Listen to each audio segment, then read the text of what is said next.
जंग जो हर का बजता बिगुल जंग में अरे रंग लाती थी लोरिक की थी जब जवान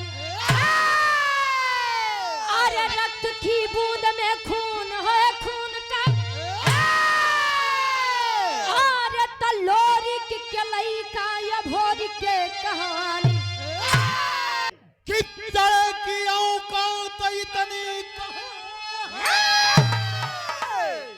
जो शेर बबर से पंजा मिलाए तो ज्वालामुखी हम पर में किसकी मजाल जो की आंखें दिखाए। अरे बोला है वीर बघेला अरे झंडा हिला दे अरे हट जाएगा समर से अरे हट जाएगा समर से अरे पंजा मिला के दे हट जाएगा समर से अरे पंजा मिला के दे हट जाएगा समर से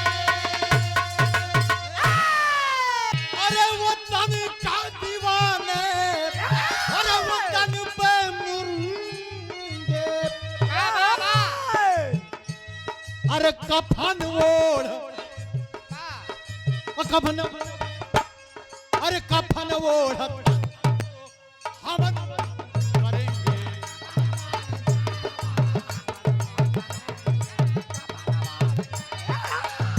ये आरे तयक दिन मजरी माता से आ भोर गया के बोला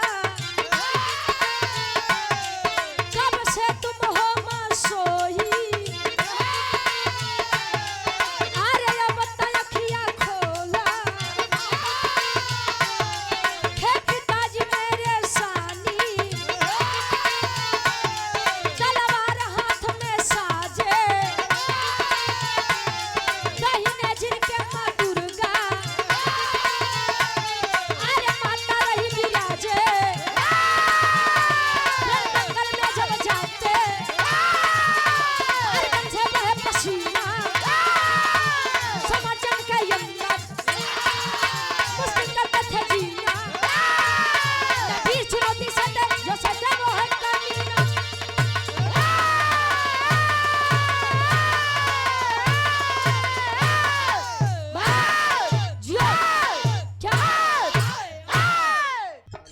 और चीनी हिंद है भाई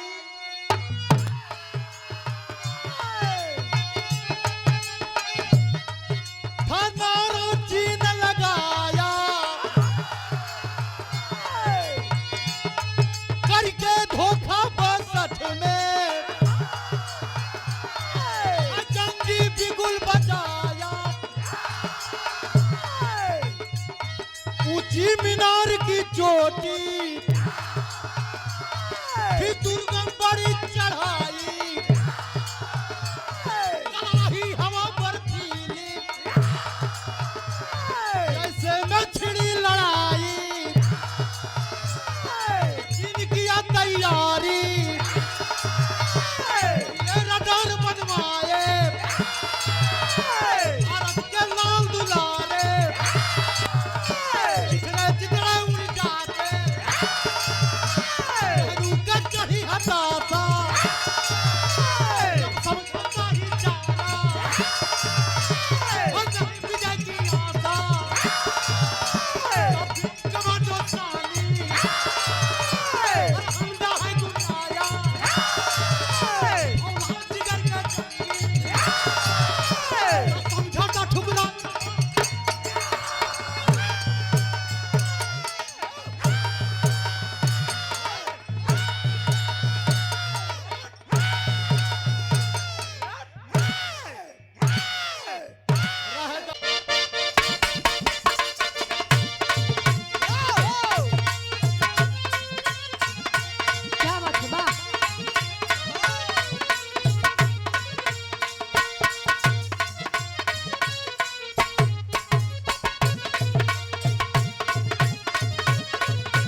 बड़ी अच्छी बात रहे कि कार्यक्रम 2-4 बॉर्डर पे बा, बलिया, देवरिया, सिवान को गुरुजी।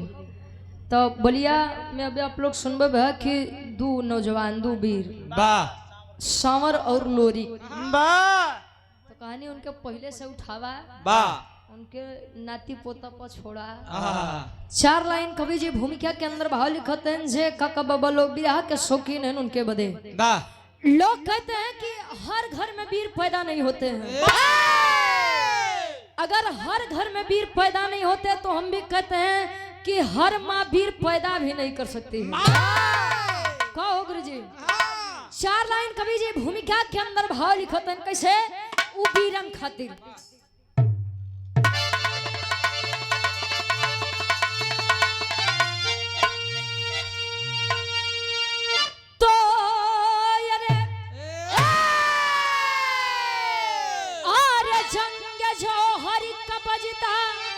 बिगुल जंग में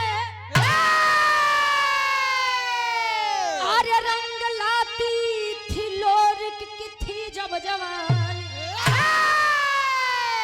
अरे रक्त की बूंद में खून है खून का, अरे तलोरिक के लइका या भोरी के कहानी,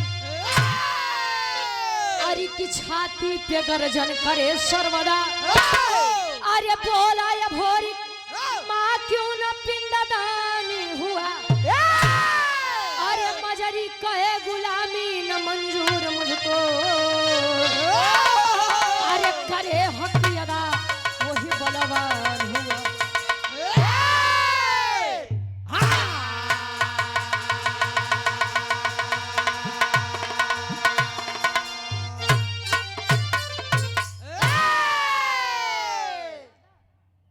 अपना म्यूजिक प्रयागराज सीताराम बिरहा म्यूजिक और राधा म्यूजिक क्लब के डायरेक्टर साहब हमारे गार्जियन जी महेंद्र यादव दादा, प्रयागराज उत्तर प्रदेश, आपके द्वारा ये 100 रुपया बहुत बहुत धन्यवाद। माई भगवती हर मोड़ पे तरक्की दे। काहे जंग जो हर कबजता बिगुल जंग में, अरे रंगलाती थी लोरी की थी जब जवानी, रक्त की बूंद में खून है खून का, लोरिक के लइका या भोरी के कहानी।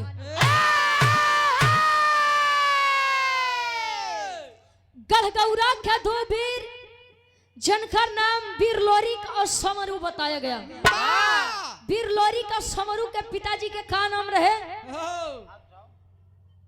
अरे बारे हनुमान जी, कुबई दादा, जेके लोग कुबेर भी कहा है। अच्छा आप लोग जाना था कि कुबई दादा के ससुराल कहाँ रहे? मतलब कि उनके मेहरारू के मायका कहाँ रहे, यानी वीर समरू और लोरिक के ननियाऊ कहाँ रहे आप लोग जाना था? अरे वाह क्या बात है। वीर समरू और लोरिक के ननियाऊ हमारे नेवाड़ी जेठवाड़ा प्रतापगढ़ में बा। यो आप लोग जान ला, प्रतापगढ़ में जब आप लोग आई बात एक धाम बा माई खोइलन धाम, उही के लड़की रही माई खोइलन जी जो कर बिया कुबई दादा के संगे बा। जब गढ़गौरा में आए देखा दोनों के बीच में प्रेम संबंध हुआ। प्रेम संबंध से 2 बच्चों का जन्म हुआ जिनका नाम वीर लोरिक और समरू बताया गया। पहले के जमाना बाबा बड़ा उल्टा रहे। पहले के एक राजा कोई रानी रखा कहो गुरु जी, लेकिन आज के तो जमाने बड़ा उल्टा बा। आज के रानी कहियो राजा रखे थे, त्योहार वाली कितना रखे बा, तो पूरा हिंदुस्तान में रखे बा। अच्छा हिंदुस्तान काहे को रखी? फेसबुक पे फॉलोवर ढेर है, फॉलोवर नहीं पागलों के फॉलोवर कहते हैं। ए भैया वीर लोरिक अमाई मजरी के बीच में एक लड़का जिसका नाम वीर अभोरिक बताया गया। कुबई के लड़का लोरिक और समरू, लोरिक के लड़का अभोरिक। कहानी बड़ी इंटरेस्टिंग रही, अगर आप लोग सुनबा तब। लोग कहते हैं कि भैया कलाकार बढ़िया नहीं होते, सुनने वाले बढ़िया होते हैं। आप लोग जेके कहो के हीरो बना दा, और आप लोग जेके चाहो के जीरो बना दा। वीर अभोरिक जब बाल्यावस्था से किशोरावस्था में प्रवेश किया, वाह मतलब जब लड़की के ओकरे जवानी आए, पहले के पुरनिया कक्का दादा एक बात कहा हमारे तरफ की जकरे जवानी आवत हो गुरुजी, तो चोकरत किया हुआ कहे और क्यों के जवानी चोकरत आवत था। ए भैया वीर अभोरी जब जानने के लायक हुआ तब माई दुर्गा के चौरा पे बैठ के रोज अपने बाऊ लोरी के जैसा बड़ा पूजा आराधना बिनती इबादत करे। वीर लोरी के संसार को अलविदा कहे हैं तो लइकवा माई दुर्गा से एक सवाल कर दिया। कौन सवाल करे? एक लाइन गजल के भाव में कभी संकेत करते हैं, कोनो लइका कोनो लइकी से कहे, का कहे?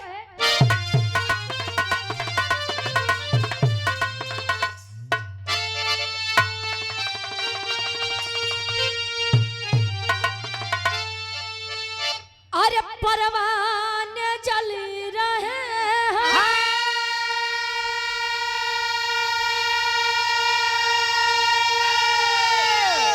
अरे परवाने जल रहे हैं तेरे इश्क में तमाम, अरे परवाने जल रहे हैं तेरे इश्क में तमाम, अरे जानम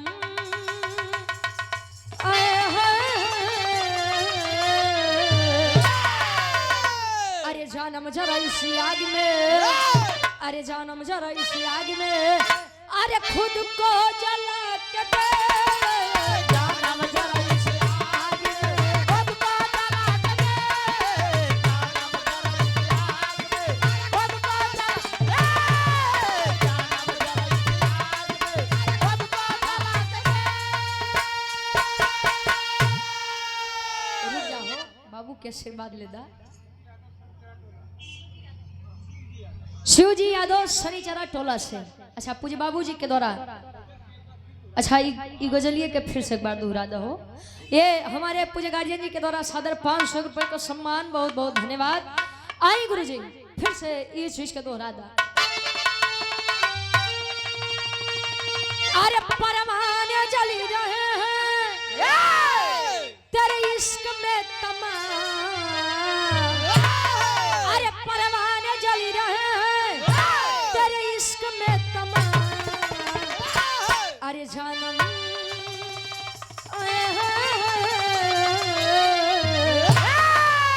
अरे जानम जरा इसी आग में, अरे जानम जरा इसी आग में, अरे खुद को जला के दे, जानम जरा इसी आग में, खुद को जला के दे, जानम जरा इसी आग में, खुद को जला सम्मानित हमारे गार्जियन जी, हमारे मुखिया जी, आप काशी चौधरी जी, हमारे मुखिया जी के द्वारा सादर 200 रुपए का सम्मान, बहुत बहुत धन्यवाद। आशीर्वाद के चारे की हम अपनी कला में कामयाब रहे। ए भैया तरह से बढ़िया कवि जी फौरन में लिखते हैं, पहले के पुरनिया काका दादा एक बात कहा कि रघुकुल रीति सदा चली आई, मेहरारू पर जुलुम ढाई, वाह मेहरारून का कुल विपदा खाली हमारे डबल गुरुजी समझ करत थे। भैया भैया भैया भैया आराम से, भाषा वैसे उनका बड़ी कम समझ में आवा था। नाम मनोज मतलबी, छपरा जिला कुतुबपुर, भिखाई ठाकुर के गांव। भैया भैया 51 रुपया, बहुत बहुत धन्यवाद। आशीर्वाद के चारे कि हम अपनी कला में कामयाब हो जाए। गावे बजावे में कोनो गलती होता आप लोग अपन लड़कियां बच्चा समझ के माफ किया। अच्छा हम मेहरारून के ऊपर बड़ी विपदा भको गुरुजी, क्या करे ऊपर हो, सीता के देख ले, और सुपर्णखा के देख ले, और न विश्वास हो तारा के जाके देख ले, और ना ही भरोसा हो तो मंजित भैया तबे करे मेहरारू से पूछा। अच्छा इनके मेहरारू से काहे पूछबा, इनके काकी यही ताई कवि जी लिखते हैं वीर चाहे तब के हो खा, वीर चाहे आपके। अच्छा मोछा 4 प्रकार के होता है। मोछा, अरे ये मोछ हो जब हमारे बाबू लोग रखावत हैं, हाँ दिखाई हमारे बाबू के देखा ये कोने नंबर के मोछा बजाना थे। एक नंबर वाली बात। पहले नंबर पे उच्च मुछ। वाह जैसे हमारे स्वर्गीय बाबू मोला यादव जी के बाद कि पहले के लोग मोछा रखे तो के वाह मोछा पे ताव दो के चले। वाह दूसरे नंबर पे हाँ, नीच मुछ। वाह जैसे हमारे मुखिया जी हो गए, भैया हो गए, हमारे डब्ल्यू गुरु जी के इनकर मोछा नीचे में आवत बा। वाह देखो मोछा कई प्रकार के होत भैया। तीसरा आ तीसरे पे गुच्छ मुछ। वाह जवन मोछा यार से लेके काने तक आवे। वाह अब वो तो मोछा बड़ा कम दिखात बा।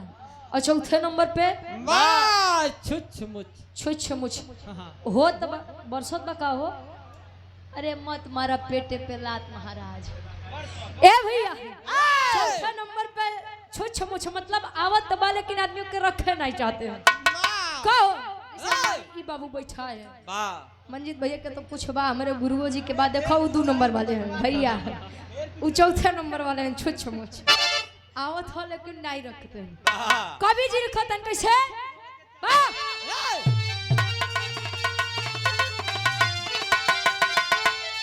अरे बोला है वीर बघेला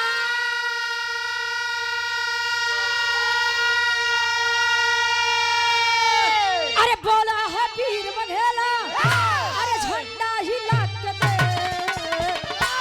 अरे बोला है वीर बघेला अरे झंडा हिला के दे। अरे हट जाएगा समर से, अरे हट जाएगा समर से, अरे पंजा मिला के दे। हट जाएगा समर से, अरे पंजा मिला के दे। हट जाएगा समर से, अरे पंजा मिला के दे।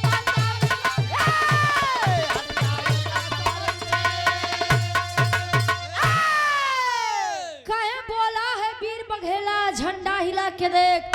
हट जाएगा समर से तू पंजा मिला के देख। विराग के कहानी का शुरुआत कभी जी जौहरी छन से लेते हैं। कैसा गुरु जी तो सब उठाई क्या हुआ। तू थम जा महाराज, थम के बरस। अच्छा वाटर प्रूफ बा। देखो रामेश्वर बाबू बड़ा चालाक आदमी है। जानत दिन बरसात के मौसम में तो क्यों भागे नहीं पावे। कहानी के शुरुआत बा कभी जी जौहरी छन से लेते हैं। कैसे रामदेव गुरु जी वाली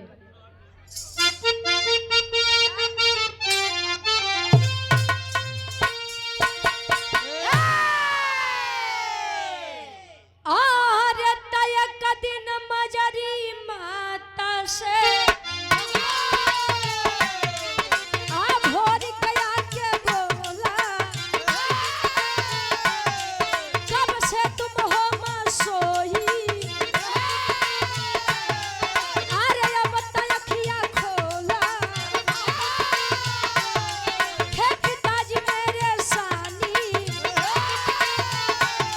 तलवार हाथ में साजे। दाहिने जिनके माँ दुर्गा अरे माता रही विराजे। जंगल में जब जाते अरे कंधे बहे पसीना समझन के अंदर मुश्किल करते थे जीना। बीच चुनौती से दे जो सदा वो है कमीना।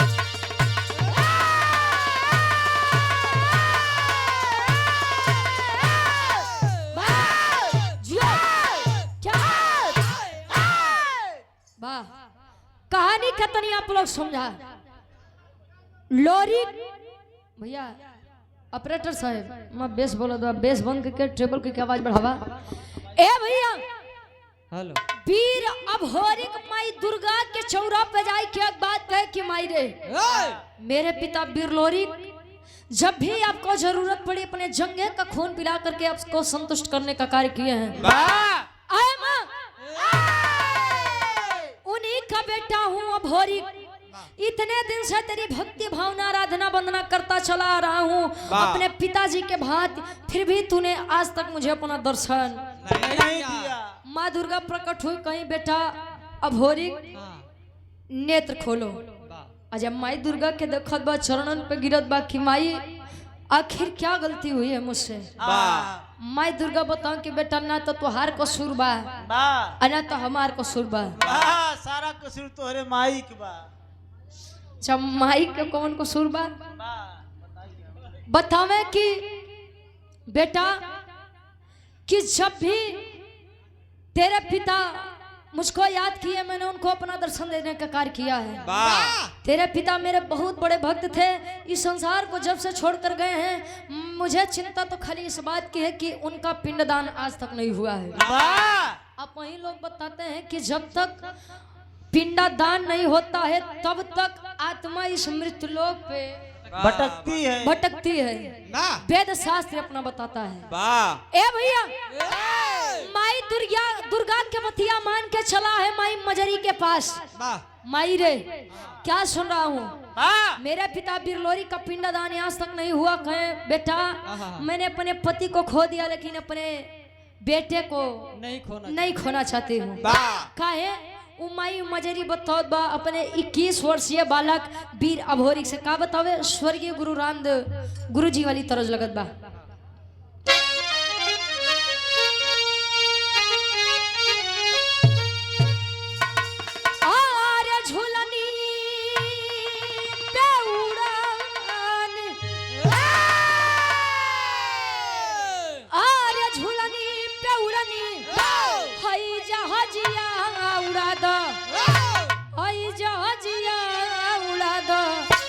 हमार पाइजे बरा जहीरा जला दो, हमार पाइजे जला दो।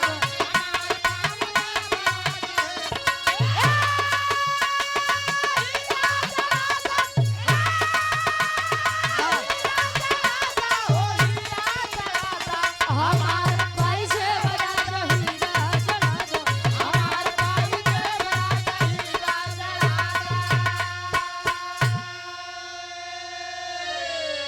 और इस भाव को सम्मान करते हुए हृदय के हमारे गार्जियन जी, जिनके आशीर्वाद से, जिनके प्रेम स्नेह से 350 किलोमीटर दूरिया से यार आप लोगों के बीच में खड़ी है।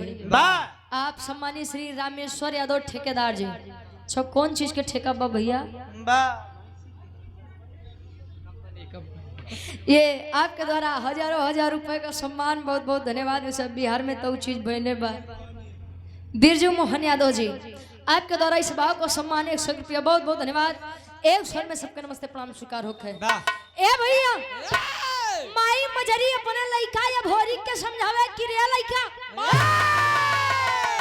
पिंडा दान करने के लिए जाएगा और यह बात यदि पिपरी के राजा सुरपति को पता चल जाएगा तो वो तुझसे युद्ध करेगा, तू अकेला, और वो हजारों की फौज में आएगा। बेटा, मैं तुझे खोना नहीं चाहती। इतने में तो भैया उखड़ा हो गया। भैया हंस यदुवंश के शान वीर लोरी कलैका या भोरी। ए माई, ए माई, क्या आज भी तुझे मेरे पिता के वीरताई के ऊपर शक है? नहीं रे बेटा। कहे तो हमार बात सुन। का कहे? भालो। और यार सम्मानित जितेंद्र यादव जी, रामपुर से आपके द्वारा 51 रुपया, बहुत बहुत धन्यवाद। वीर भोरी अपने माई मजरी के समझावे। का समझावे? अरे वीरताई क्या मारे, अरे वीरताई क्या हमारे, हई तिलकिया लगाव, हई तिलकिया लगाव, हमार माई हमके रण में पठाव, हमार माई।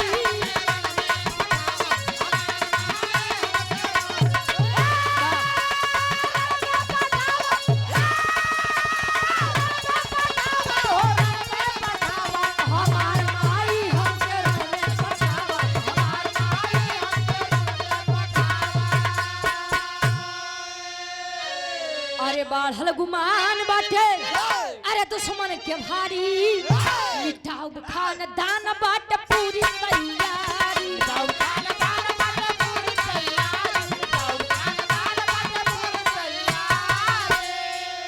अरे ममता के पीरितिया, अरे ममता के पीरितिया तू मन में जगावा, हमार माई हमके रण में पठावा।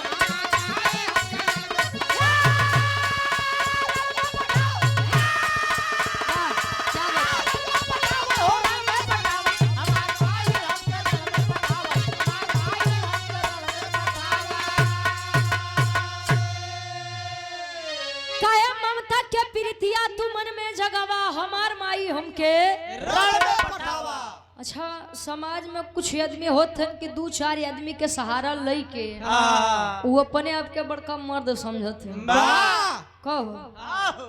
मर्द ऊ बा जे सामने से वार करे ना कि पीठ पीछे वार करे। वाह पीठ पीछे तो मर्द नहीं। वाह, मऊगा वार करे थी। अब तो हर बात तू लोग जाना है। ए भैया अच्छा तिलक कई प्रकार का होता है। वाह। एक तिलक जौन जे लोग श्रद्धालु लोग हैं पूजा पाठ करे के बाद ओके लगाई ली हाँ। वाह मेरे काकी माई लोग तो ज्यादा शौकीन है इस चीज में। हाँ, कहो एक तिलक विजय का तिलक होता है। वाह कोई भी किसी भी क्षेत्र में जाता है तो वह यही सोचता है कि प्रथम विजय का तिलक सदैव मेरे मत्थे पर लगे। तीसरा तिलक शादी विवाह के पहले चढ़ा था। वाह, बर्बादी की शुरुआत वाला। बेचारों एकदम बर्बाद हो चुका है, दूसरे के समझावते हैं। ए भैया बतिया अपने महतारी से कहे माई मजरी आशीर्वाद दे के कहीं कि बेटा अब जब तूने यहाँ ठान ही लिया है तो तू जा। वीर भोरी वचन दिया कि माई चाहे मरब चाहे मारा, लेकिन बाबू का पिंडदान करवाई के लौटो। चल दिया है। आया कहाँ? यही काशी बनारस के धरती पर। उहे काशी बनारस के धरती जो लोग कहते हैं कि भगवान भोलेनाथ के त्रिशूल पर टिकी हुई। आए हैं काशी बनारस के धरती पर। तले वहीं घाट के किनारे एक पंडा से मुलाकात होत बा। पंडा जब वो वीर भोरी के देखत बा तो पूछत बा, एक सवाल करत बा। का करे? तरज बदलत बा।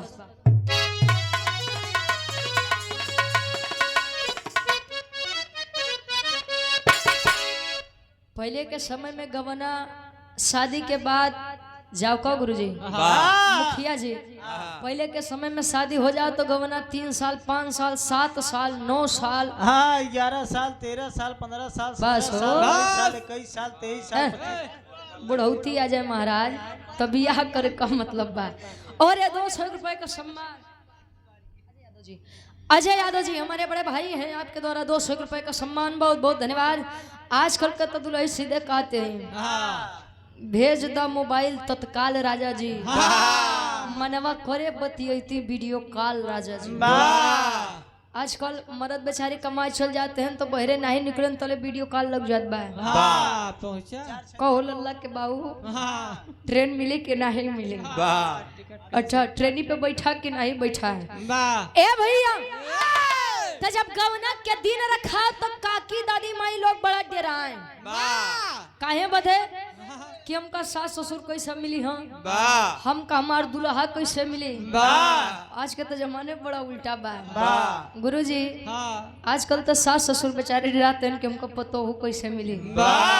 पता नहीं महीना 2 महीना लड़का के साथे रह दे कि अलगे कह दे। और वो से जाना तो हमारे भैया लोग डराते हैं। पता नहीं महीना 6 महीना जिए दे कि नीला डर में जा। ए भैया गवना के दिन जब रखान तो लड़किया अपने सखी सहेली से एक बात कहे। का कहे?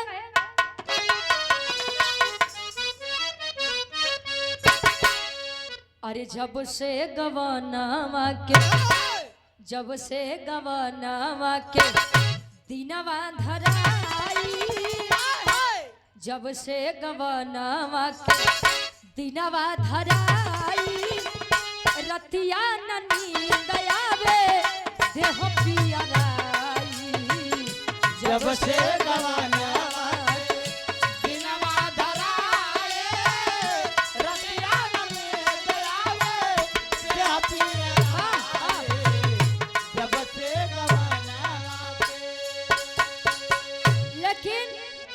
करे पिंडदान भोरी, करे पिंडदान भोरी, बनारस में आया शशिधर पंडा से बात लड़ाया। अरे पिंडदान भोरी बनारस में आया, शशिधर पंडा से बात लड़ाया।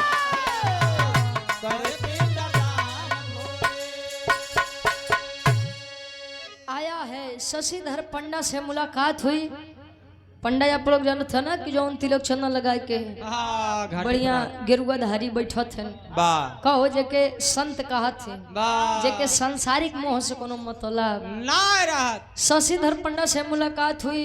शशिधर पंडा पूछे कि बेटा कौन हो, वाह कहाँ से आए हो, वाह क्या करने के लिए इतनी सुबह सुबह इस घाट के किनारे आए हो। वीर भोरिक बतावे महाराज गढ़गौरा से आया हूँ, मेरे पिता वीर लोरिक वाह इस संसार को छोड़कर चले गए हैं और उनका पिंडदान करने के लिए मैं यहाँ पर आया हूँ। शशिधर पंडा कहे कि ये बेटा हाँ तू लोरिक के लड़का हो खा हाँ चारे जिंदर के वाह चाहे जेकर लड़का हुआ वाह दिन का पहला पिंडदान हम नहीं करवाई पाऊ वाह काहे बदे। शशिधर पंडा समझाओ कि बेटा देख अबे तोर खेले खाए के उम्र बा, अबे खेला खाए ई झगड़ा लड़ाई के चक्कर में ना पड़ा ना पड़। शशिधर पंडा समझावत बा का समझावे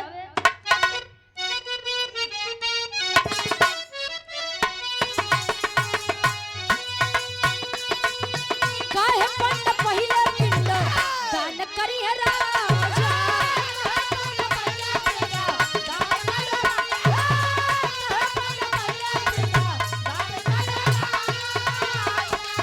जबरदस्ती करबा बच्चा रण में मारा जावा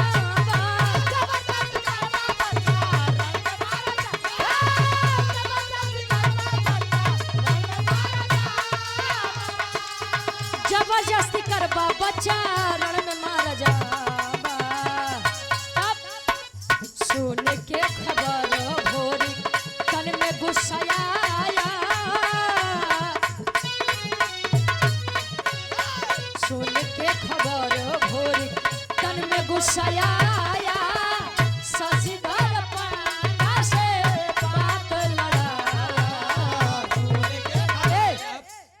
कहे कि कहे पंडा पहले पिंडदान करी है राजा और जबरदस्ती करबा बच्चा रण में मारा जाबा। बेटा सर्वप्रथम पिंडदान अगर कोई करता है तो पिपरी का राजा सुरपति है। वाह कहानी आप लोग गौर करते जाइएगा, नहीं तो यो होई कि एक साथ दू काम करवा है हाँ झंडू बाम हो जाब नहार करबा नहार करबा यो होई कि पता ना का आई का गाइन कब वाह पता नहीं क्या खाई अबे कुछ नहीं खाओ गुरुजी का।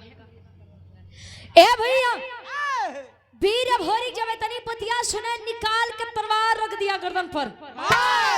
बोल पिंडदान करवाएगा कि नहीं करवाएगा, करवाएगा कि नहीं करवाएगा। बोल करवाओगे कि ना करवाओगे देसी में बोल। हाँ ये हमारे खेम को शुद्ध भाषा बा करवोबे कि नहीं करवोबे। वाह ए भैया अब शशिधर पंडा बेचारा लगा झुके लगा निहुरे कौन बेटा देख हम अपने मेहरारू के एक लौता मरद है बेटा, हमारी एक मेहरारू बा दू लइका है घरे के हम नहीं रहा तो बेटा वो कहाँ ले खई हैं जी हम छोड़ दे बेटा कहीं छोड़ दूंगा खाली पिंडदान करवा दो। वाह अब सुरपति के बात याद करत बा शशिधर पंडा कहे कि पिंडदान नहीं करवाओ तो ई मार दे। ई का मतलब अभोरी वीर लोरी के लइका। अब पिंडदान करवा दूंगा तो वो मार देगा, वो का मतलब सुरपतिया नहीं सुरपति वाह पिपरी का राजा सुरपति। आगे कुआं पीछे खाई हे राम हम कौन ओरिया जाई। शशिधर पंडा कहे कि बेटा देख ई तलवार नीचे कर नहीं तो एक देख के हमरे बड़ी डर लागत बा। वाह बैठ पिंडदान हम करवाऊ। अच्छा पिंडदान करवा दिया, अब बनारस के बाद बनारस में छोड़ जा। वाह पिंडदान हुआ वीर लोरी का। इतनी बतिया जब पिपरी के राजा सुरपति के पता लगत बा तले होत का टेरी के भाव लगत बा।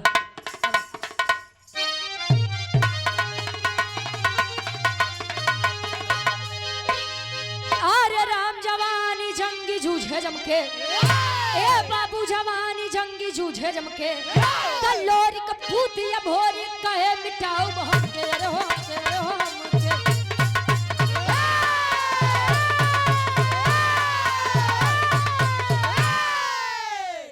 लोरी का पूतिया भोरी कहे मिटाओ हमके जवानी जंगी जूझे जमके। हम का मतलब अहंकार अहंकार घमंड वाह रहा सार बड़ा घमंड बतोरे दू चार ठे कुकुर के लई के बड़का वीर बनत है, वाह बड़का मर्द बनत है। वाह आज तो देखो सरऊ की तोरे केतना पानी बा। हाँ तोरी माई। ए चुप। ए भैया पिपरी के राजा सुरपति तक यह बात गई कि बड़का मर्द बनत है, बड़का वीर बनत है। हे कल के आए लइका तोहार कुल नियम के उल्लंघन कर दी है। वाह कहे मतलब गढ़गौरा से एक वीर आया है, लोरिक का लड़का है भोरिक आया और पिंडदान करवा दिया, तू खाली बैठ के राजगद्दी संभाला। ऐलान कर दिया सुरपति हजारों की फौज तैयार करके घोड़े पर सवार होकर के आया कहाँ? बनारस के धरती पर।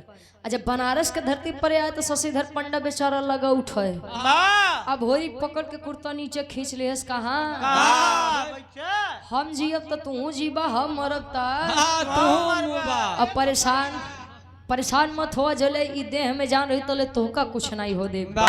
बिरहा के आखिरी तरह लगत बा कोनो दुल्ही अपने सासू माई के हाल बतावे। और सम्राट राहुल टेंट हाउस के डायरेक्टर साहब मलिकार साहब नागेंद्र यादव जी, आपके द्वारा सादा 200 रुपए का सम्मान बहुत बहुत धन्यवाद। काम में दिन दुना राख चौना तरक्की होखा हमेशा इनके खड़ा रहे का टेंट यार पूरा बोला करा।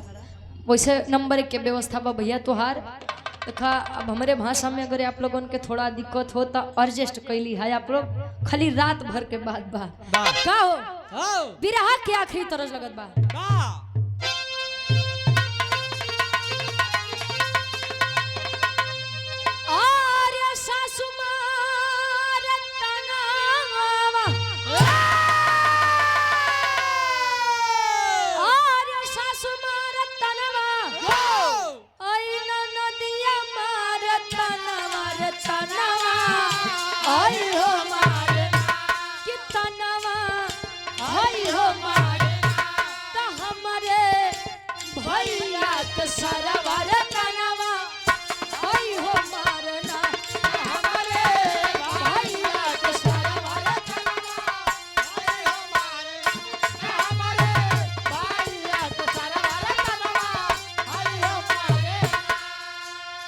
और आप सम्मानित श्री ब्रिजमोहन यादव जी भाई के द्वारा सादर 100 रुपए का सम्मान बहुत बहुत धन्यवाद। काम में दिन दुना चौगुना तरक्की होगा। लेकिन यहाँ तनी सा आप लोग उद्देश्य सोचा, एक तरफ पिपरी का राजा सुरपति हजारों की फौज लिए और एक तरफ गढ़गौरा का वीर लोरी का लड़का 21 वर्षीय बालक वीर भोरी अकेला अहिरे के लड़का।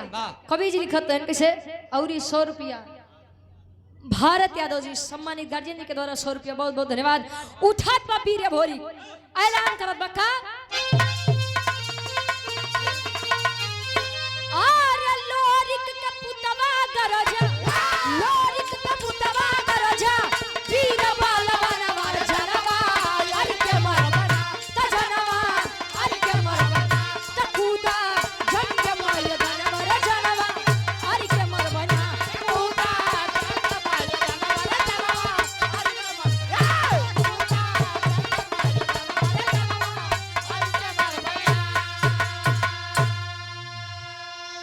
चल दिया। सुरपति आदेश कर दिया कि पकड़ो इस पकड़ लो कहे पकड़ो इस साले को। कल का लड़का हो करके मेरे नियमों का उल्लंघन करता है, इसे कड़ी से कड़ी सजा दूंगा। अबीर भोरी कहे आवा सार आवा बाबू सार मम्मा। ये तो हम चाहते रहे कि कॉल तू भेटा बा। अच्छा लगा युद्ध करता मारत काटत मारत काटत मारत बिहारी यादव जी आपके द्वारा 100 रुपया बहुत बहुत धन्यवाद। ए भैया छोड़ा दो मंजीत भैया। अच्छा यार मारत काटत जब आगे पहुंचा, जब 200-400 वीर बचे तो लगे मने मन सुरपति के गरियाव कहे न सारे तब पागल रहे चूतिया रहे जो करे सारे के चलते मर गए। अब हम लोग इतना पागल नहीं है कि दूसरे के चक्कर में अपन जान जे जहाँ खड़ा बाबा रे दरिया लेट गवा कि कैसो वीर भोरी जाने की मरा है। गया है सुरपति के पास और पकड़ के कॉलर नीचे खींच लिया। उतर नीचे अच्छा नीचे जब पकड़ के खींचत बा मोहे में करिखा पोताई के गले में चप्पले के माला पहिराई के गदहा पे बैठाई के बनारस के ऐसा कोनो कोना नहीं बचा जहाँ वीर अभोरी पिपरी के राजा सुरपति के घुमाए न हो। ये गली छोड़ के कौन हो? धोबी घाट। अच्छा धोबी घाट काहे बोले छोड़ी? हाँ गदहा बड़ी साट रही तो वह समय में लादी ढोए वाला एक गदहा रहा। जनसंख्या कम रही भाई। तू ढेर जानकार है।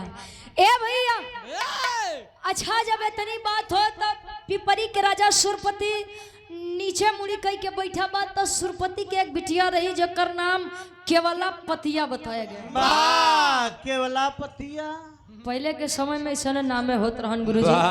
पहले के समय में ये पूनम चांद आ कबूतरी सब ए हो। अच्छा केवला पतिया जब इतनी बतिया सुन पाए कि कोई गढ़गौरा का वीर आया है अभोरी मेरे पिता का अपमान किया, मेरे पिता को पराजित किया, तो मन ही मन ठान ली कि अब तो दुल्हा बनबा तू ही बनबा। अच्छा पहले के मेहरुन के एक आदत रहे कि कुछ जाने चाहिए मत जाने लेकिन उनके जादू टोना बड़ा जावत रहे। पहले मेरा टोना ही रह की। अच्छा ये टोनवे के देर में कि जब तू हारे ले रही गया गुरुजी और टोना उना नहीं लगे तो का साथ तू हमसे 2 हाथ आगे होता है। ए भैया अच्छा जब इतनी बतिया सुने केवला पतिया आईस तो शशिधर पंडा से मुस्कुराए के पूछत बाबा के मेहरारून की आदत होता है सारा में बड़ा बतियावत है। ए बाबा कहाँ है वाबीर?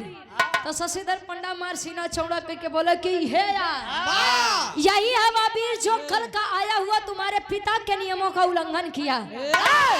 एतने में वीर अभोरी कुछ समझ पाओ तले केवला पतिया करत बा का करे पहपट के भाव लगत बा।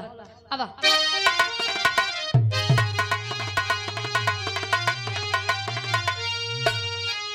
अरे आई केवला पतिया बन हसीना जीना मुश्किल बा।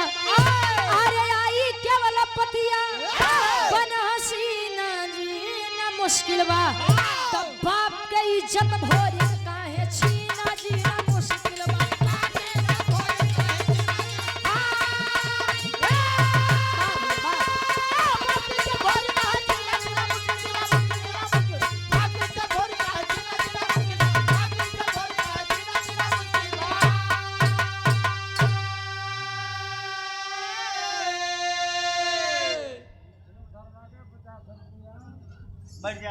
लक्ष्मण शर्मा 50। लक्ष्मण शर्मा 50 रुपया बाबू के द्वारा उनके 50 वापस करा के जान फिर से आ जाऊं। बहुत बहुत धन्यवाद बाबू जहाँ रहा ऐसे जनात रहा जा ऐसे महकत रहे। अच्छा सोंग लिया का हो। ए भैया कहे आई केवला पतिया बन हसीना जीना मुश्किल बा। बाप के इज्जत भोरी काहे छीना जीना मुश्किल बा। तले केवला पतिया करत बा का करे? अरे जादू चलाई दिहली सुगना बनाई हो पिजरा में कैद करके पिपरी लेके आई हो। अरे कहे कुंवारी जी अब नहीं तहरा बिना जीना मुश्किल बा। तब बाप के इज्जत भोरी काहे छीना जीना मुश्किल बा।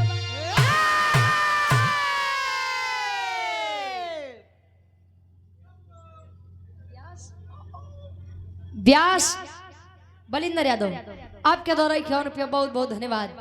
अपन जादू चला करके सुगना तोता बना करके पिजड़ा में कैद करके लेकर चली है वीर अभोरी को। और जब वीर अभोरी को लेकर चली है पिपरी के राज्य में तो एक बात रहे दिन में तो वीर अभोरी के सुगना बना रहा दे लेकिन जले रात होखे तो ओके वीर पुरुष वाला तन दे दे। क्यों? जबरदस्ती प्रेम करना चाहे लेकिन बाहरे मान बाहरे मर्यादा। वीर अभोरी सदैव उसको डांट करके यही कहते कि ये लड़की लड़की अरे तुझसे मैं इस प्रकार प्रेम कर लूं तेरे प्यार को हार जा। ए भैया समझावत बा अच्छा 1 दिन 2 दिन 3 दिन 4 दिन अच्छा समय पे समय गुजरत चला जात बा। आया हर गढ़गौरा में माई मजरी के अपने लड़का वीर अभोरी के चिंता सतावत बा। अबीर भोरिक तब पिपरी में सुगना बन के तोता बन के बैठा है। वाह। तले करत हा माई मजरी का आल्हा के भाव में कवि जी प्रमाण देते हैं।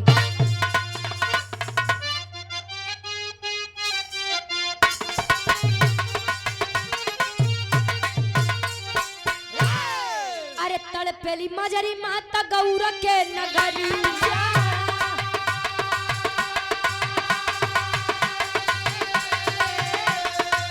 देवराई चनराई के दिहोलिन पठा,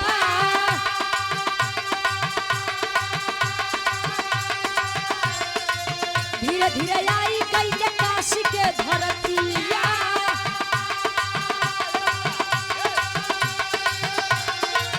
धीरे धीरे आई गई ले काशी के धरतिया,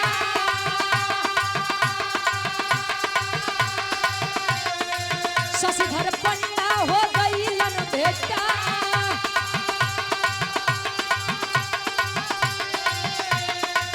लगले बनावे पंडा पूरी तब खबरिया,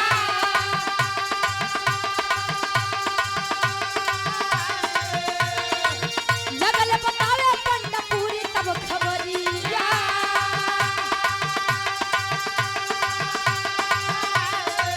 केवल बच्चे सुगन देह सब होरिक के बन्ना,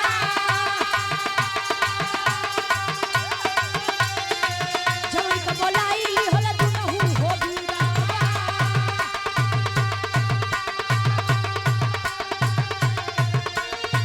माई के बोलाई होला दुनहु हो बीरा,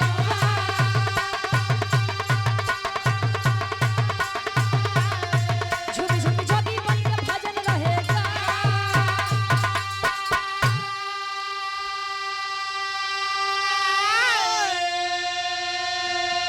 माई मजरी भेजत बा गढ़गौरा के दू वीर देवराई और चनराई वाह चले हैं आए हैं काशी के धरती पर। पंडा से मुलाकात हुई। शशिधर पंडा कहे बेटा कि उसने अपने पिता वीर लोरी का पिंडदान तो कर दिया, लेकिन जब युद्ध में पराजित हुआ पिपरी का राजा सुरपति, उसकी बेटी केवलापतिया अपने जादू से उसे तोता सुगना बना करके अपने राज्य लेकर गई है।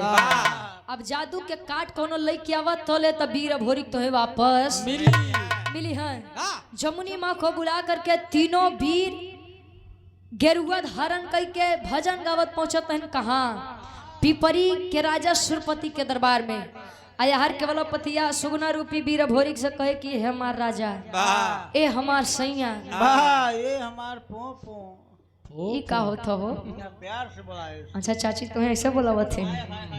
ए भैया अच्छा यार समझावत बा कि हमार राजा इतना दिन बीत गया तोरे मन में हमरे प्रति प्रेम ना जागा नहीं जागा। आवा चला भक्ति भाव भजन सुन ले बता शायद तोरे मन में हमरे प्रति प्रेम जागी लेकर आई है। पिजड़ा जैसे वापस रखी है तब माई जमुनी कहा तो इनो हो बेटा जब होरी हाँ माते वहां पर फंसे हो बेटा। हाँ माई रहा बेटा तुहार उद्धार हम करवावत है। वाह इतने में केवलापति को समझ पावत माई जमुनी अपने जादू से वीर भोरी के पुरुष वाला तन देवावते हैं। वाह केवलापति लगे ऊपर नीचे दाएं बाएं देख कि अरे बाप रे हाँ हम तो कुछ करबो नहीं भत हमार राजा ठीक कैसे बहन। हाँ अब केवलापति को समझ पावत एक पहले जमुनी माई होके अपने जादू से गदही के रूप देते हैं। वाह आय हाय रे जब गदही के रूप पाए ब केवलापतिया सर झुका करके हाँ अपने बाऊ के आगे खड़ी बा, वाह पिताजी के सामने खड़ी बा। गदही के मतलब गदहा गदही तो आप लोग जानते हो बा। वाह पहले के समय में धोबी लोग वही पे हमें लादी ढो के लेके जाए। वाह ए भैया केवलापतिया जब गदही के रूप में खड़ी बा अपने बाऊ के दरबार में तले मार वीर भोरी तनिया तन की माई के सारे के नहीं छोड़ब एक के नहीं छोड़ब सारे काट ले का मुड़ी हाँ हो पूरा बोला करा कहे माई के नहीं छोड़ब कहे बेटा तनी गरमा कम। हाँ देखू सुरपतिया का कहत बा। सुरपति बैठ के एक बात कहे आखिरी भाव खड़ी के भाव लगत बा। अब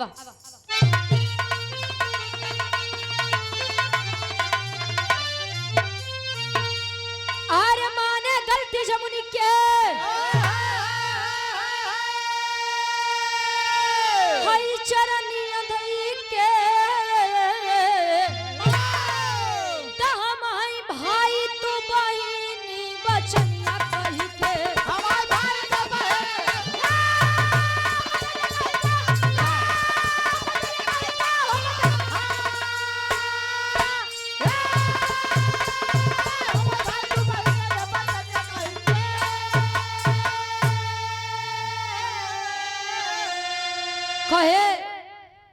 के राजा सुरपति केवला पतिया का पिता कहें कि बहन देखो, मैं आपके भाई के समान हूँ, आप मेरी बहन के समान हो। अगर मुझसे कोई त्रुटि हुई हो तो मुझसे बदला ले लो, लेकिन मेरी बेटी को केवला पतिया के बाऊ के बतिया इतनी सुन के वीर भोरी कहे कि माई खाली हमें एक के शर्त पे छोड़ा। कौन शर्त? एक और बिटिया केवला पतिया हमके बड़ा प्रेम करत है, एक के कही दे अपने बिटिया के शादी हमारे साथे करवा दे, हमें के खुशी खुशी छोड़ दे। कहें कि बेटा देख, शादी तो मैं करवा दूंगा, लेकिन अब जोड़ी फिट नहीं बैठी। काहे?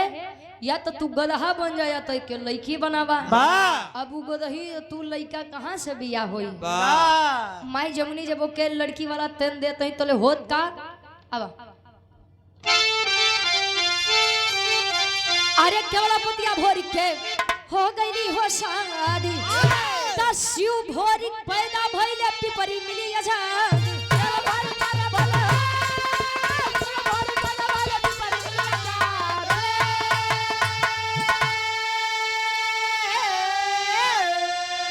अरे अपने घर आए है धुलनिया लईके, दामाई भाई तू बहिनी बचनिया कही। केवला पतिया अभोरी की शादी हो गई, गढ़गौरा वापस आए, दोनों के बीच जब संबंध बना, प्रेम बना, दोनों के संयोग से एक बच्चे का जन्म हुआ जिसका नाम शिव भोरी बताया गया। भैया देखा, लड़का मिला तो लायक मिला, नहीं तो मिलबे नहीं करे। का गुरुजी?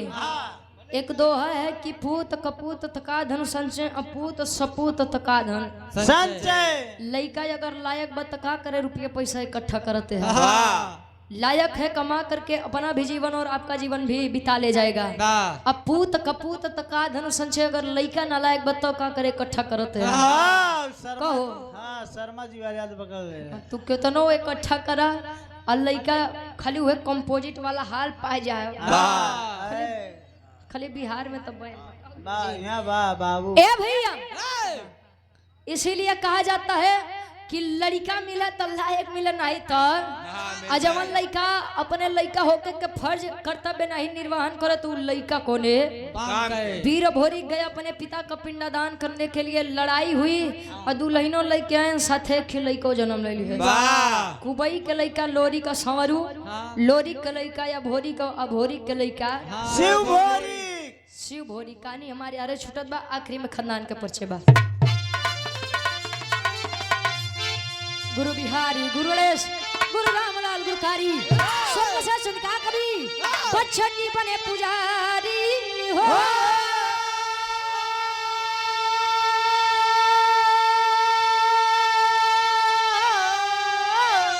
आर्य जवानी जंगी जूझे जमके, ग्वाल बंसी रुचि परी कान्ना पे पानी। जवानी जंगी जूझे जमके,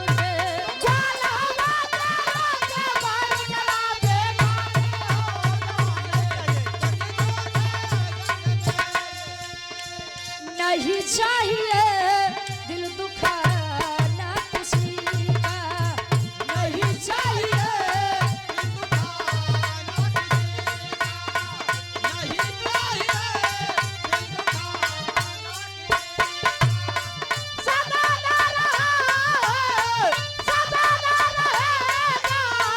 जमाना किसी का, नहीं चाहिए दिल दुखाना किसी का, नहीं चाहिए